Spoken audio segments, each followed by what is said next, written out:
Anyone out there for the Rubber Boot Net? VE3UUH. And of course, VE3L. VE3UUH. Well, I did, of course, start the net 10 minutes early, 10 minutes ago, but Norman took me one. So VE3UUH, good morning, Ron. VE3RU, good morning, Steve. VE3LC, good morning again, Norman. VKAE, I believe, there may have been a double there, and VE2UUH. Anyone else? VCSH. I have VCCSA. Gordon. Okay, well, that's a good start. So let's see what Bob has to say about the roundabout of Ontario. VE3UUH. The outside probe says -4, but it's really wet outside. For -4, it seems to be awful wet looking. I guess maybe it's from all that melting yesterday, I suppose. It's got that shine to it.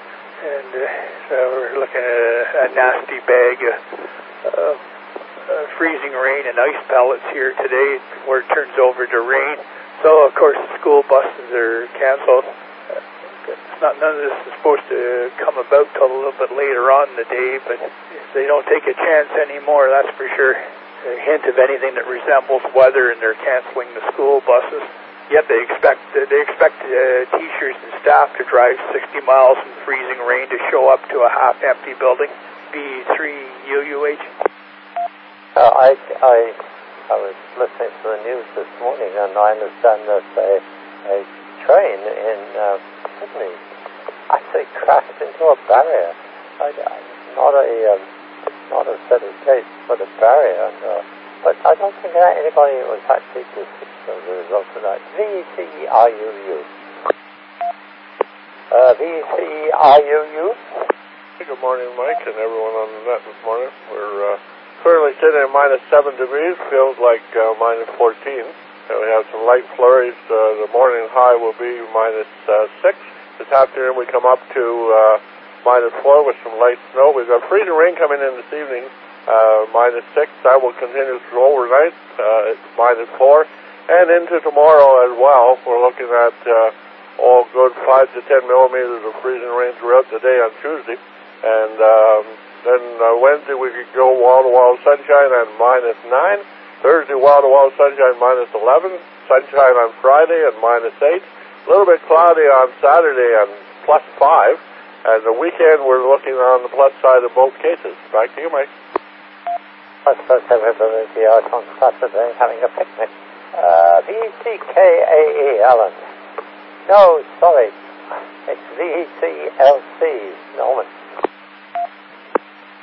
Yeah, very good. Well, don't forget me. My goodness, I'm unforgettable. Well, maybe not. Yeah, there's light snow coming down right at the moment, and I see there's some driveway clearing that I have to do today. Looking out the front window. Anyway, we'll get on with it after I've just had my bit of kipper snacks folded in a piece of toasted bread. This is White Wonder Bread. It says squeeze me on the package, but it says plus fiber. So I see that it's fortified with fiber. That'll add to my Metamucil for good digestive health. VE3LC. Oh, I can see that most store managers will look a little askance at you if you squeeze the goods. You don't want the goods, don't muck them about. You can squeeze the cat if you want, but not the goods, please. VCKA. Good morning, Mike, and everyone on net. Don't think there's any precipitation out here, so Norm, keep that in the east end, please. Nothing too much to report. I wasn't really near the radio on the weekend. I had my HQ with me. I heard Norm in there once. I think he was out walking, but vanished to check out 80 meters, so I didn't call him. Other than that, I'm playing with an SDR dongle, which is an exercise in madness, I think. I'm trying to get it working with different software. Interesting. A bit of a time waster, I think. But anyway, there you go. So, VA3TJP, VE3KA737. Back to you, Mike. Well, if you you get another one, it makes very good hearing sort of thing for whoever's the main light in your life, Alan. VE3MPC. Well, I wonder if I'm getting out at all. I get a good signal back from the repeater. VE3MPC. Yeah, good morning. Not much to report. More shootings in Ottawa and gets snow this time. And also, O'Connor will be closed between Laurier and Somerset West for 6 weeks. So, some work there. Back to net from VE3MPC. 6 weeks? That's a long time. Mind you, it is winter. Well, they always start to take the roads up in winter time, don't they? You know, they had a major refurbishing of all the roads in Arnside, the town roads. And wouldn't you know, they needed, after that, to move the sewers, the water drainage. So roads were taken up again. Now it's a nice-looking tarmac surface with lumps and holes in it. It's amazing what people do when they don't plan. VE3CSH. Good morning, Mike. I don't really think I have a lot to say, so I'll just pass along my best wishes to everybody on frequency, and I'll be listening. VE3CSH. Okay, so we have one listener here. VE3CSH. I will put a star beside you. Anyone else out there for the rubber boot net? VE3MPC Orleans. There's Mrs. Norman. Didn't hear anyone else. So let's go back to VE3UUH. We're back to normal here. Got mother-in-law moved into her little apartment. There's still some finishing work to do in the place that her son there, Andy, the contractor, is coming to get a decent day. But she's moved in and happy and met a few people already. And so far so good. Got an awful pile of stuff crammed into the place. You have to look down the road at unloading a few things. I'm not living there, so maybe what I think is cramped and cluttered, maybe a homey experience for somebody else. Sort of obsessive compulsive about stuff. You ever seen my garage? You know every tool has a specific place to hang, and it better be there type of thing. One time we had a break in here when we were still working, and the OPP came, and it was a lady OPP officer and two male counterparts, and she came out and was looking in the garage. I said, "There's nothing missing from here." She said, "No, I want to take a picture of it to show my husband what a garage could look like." Then the other two male officers come out, and they said, "For God's sakes, don't show our wives, so we'll be expected to have a garage that looks as good as this." Good is a relative term, I think. VE3UUH. Yeah. I don't keep things in the garage because it's really too prone to getting damp there. And but I keep a lot of firewood in the leaf. It keeps it more or less dry. And my problem about stuff is I'm afraid books. I have so many books. There just aren't enough bookshelves for them. So I have to look through boxes now. At least I've got the titles outside the boxes. My daughter once asked me, you're always reading. Like, how many books have you read? So I said, well, I guess on the average I probably read thoroughly about 5 books a week. And there's probably another 3 which I could glance at. So that's 8. And we've been living here for 30, so I did a little calculation. It was, I've apparently read about, plus or minus, 20,000 books. He said, so where do you keep them all? Well, I said, they're usually library books that I've read, and if I really want a valuable book, then I buy it, and then I have to find a place to put it. VE3UUH. Good morning again. As I say, we have no change in the weather. It's still a messy-looking late evening, early overnight. And I'm not too thrilled about the freezing rain for Tuesday, because I have an appointment to go do Tuesday morning, so I'll have to be extra careful. But anyway, it is what it is, as they say. The good thing is, Wednesday, Thursday, Friday, nice and sunny, so that'll be nice. And long range, we have no more 30, 35 below. It's all going to be only a few degrees either side of zero, so that's not too bad. Back to you, Mike. I just remembered something else about books. The other day, I was attracted to a book sale. That's fatal to me. I walk out with an arm full of books. But I saw a 50th anniversary edition of Harper Lee, To Kill a Mockingbird, that they made a tremendous film on. And I had bought it. I thought, you know what, I'm going to send this to a couple of boys and grandsons, which I have in Vancouver. So I sent it on. I was a little worried that they wouldn't like it. Well, they're identical twins, but they're quite different. One of them is this one who reads all the time. And he said, that's a terrific book, the other one said, it's a city tale. I'm not going to read that. But at age 11 and a half or 12, I think this is... So, incidentally, I've got a bad cold here, and I spent most of the night awake coughing and sneezing. VCLC, but it won't go through the microphone, VCLC. Yeah, very good. Well, you'll have to take care of yourself. Some people are definitely under the weather these days. Well, how many books did you say you read a day? Well, it would be a little less than one a day. I said about 5 per week, and then I'll very often pick up another 3 or 4 just to look at them for other purposes. That's not all that many, one a day, Well, I envy people that can sit down and read a book. I can read about a page a day. I have to keep getting up. It's always been my problem. Probably associated with ADD. But the mind is all over the place and never focused on any one thing, usually juggling about 20 or 30 things at a time from a thought process point of view. So that is a little bit disabling in that regard. However, curiosity is with everything, and I don't know whether my life has suffered too much as a consequence. Actually, maybe not. But when I have to get down to things, I do.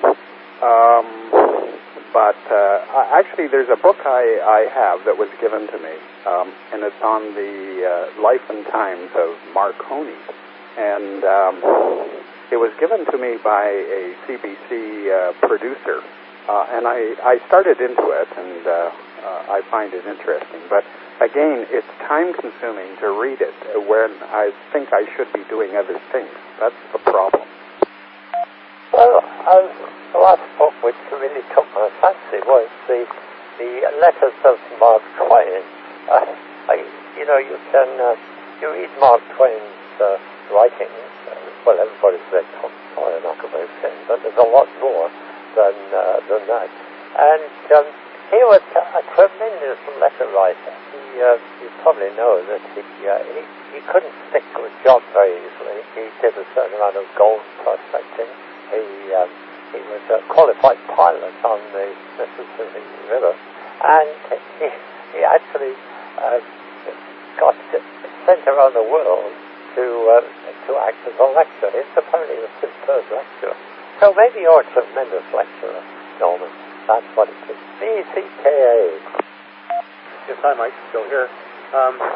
God bless you for reading 4 or 5 books a week. I think that's what you said. I love to read, and I find as I get older, I perhaps spend less time doing that. So good for you. Nothing too much further for me. I just wanted to mention to Norm, I did order a Yaesu STM 3200, so probably I'll have that this week. And some morning, if I get it going, I'll be checking in on the net on it, I expect. 73 to all. VE3KE, back to you, Mike. Yeah, can I break in?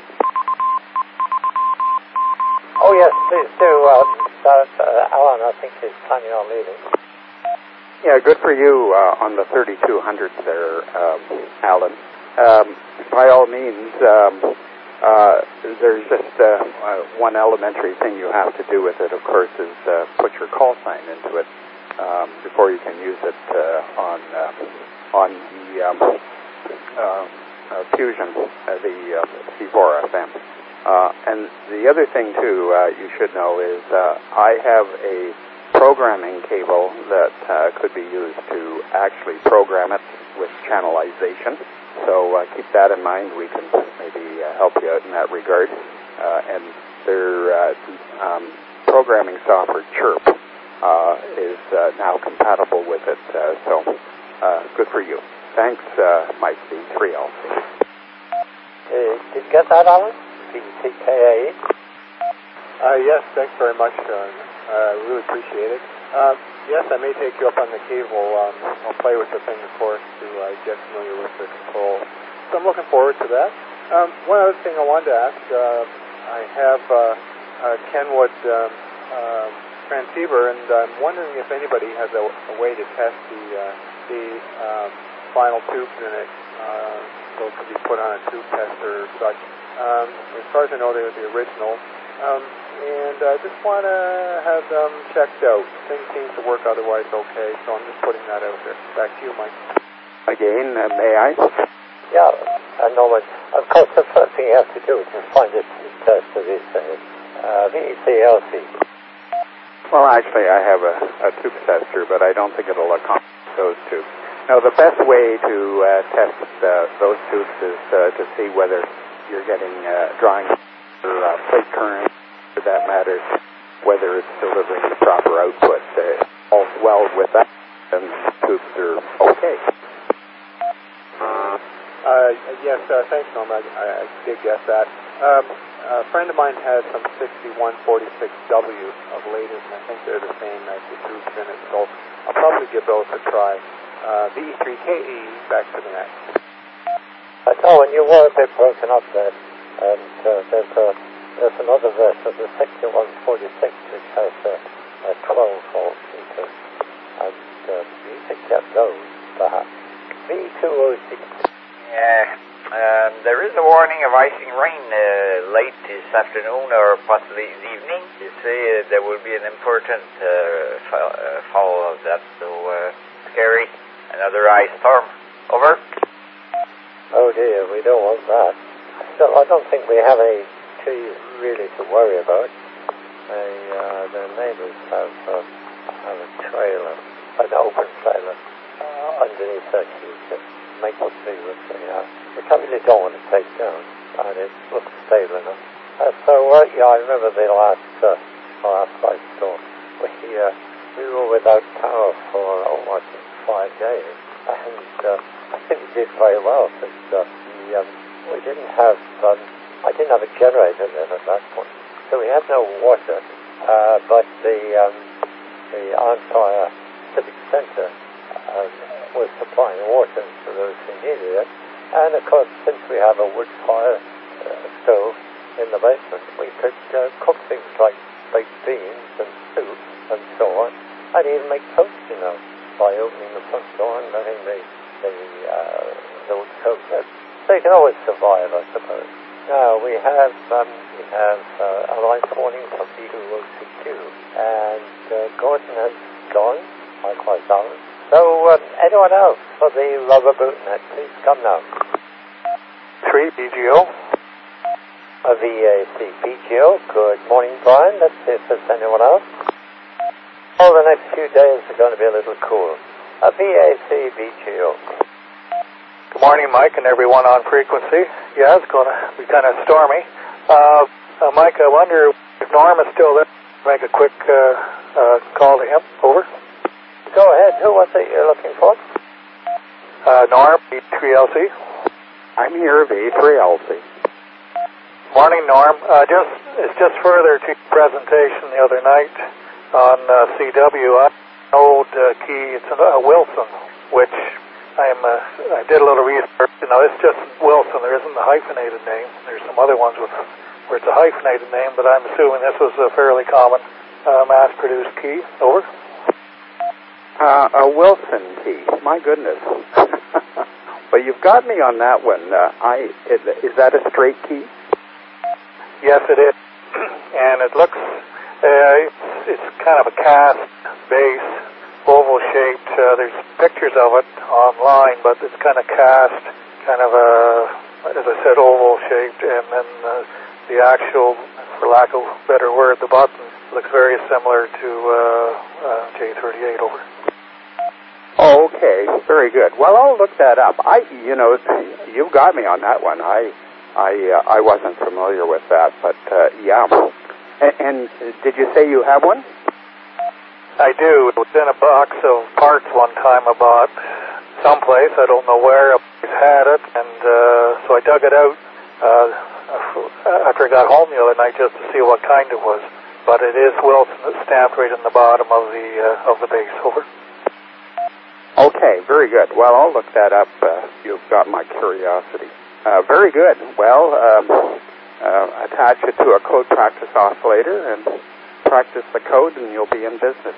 Thanks a lot, Mike VE3LP. Very good. Well, it's nice to know that somebody is looking after the excess force keys in the world. Anyone else for the Rubber Boot Net? This is going to be a final call. Well, nothing hurt. I'd say, by the way, apropos of my reading habits, I tend to stick to one author and read all his or her publications. And I just picked up the first published work by Thomas Hardy, which is Under the Greenwood Tree. And I first read that, golly, it must be 65 years ago. And I haven't opened it since. It's a fascinating piece of writing. It's a very small novel about the backward parts of things, particularly in Dorset and Somerset. And Thomas Hardy wrote the most impeccable English.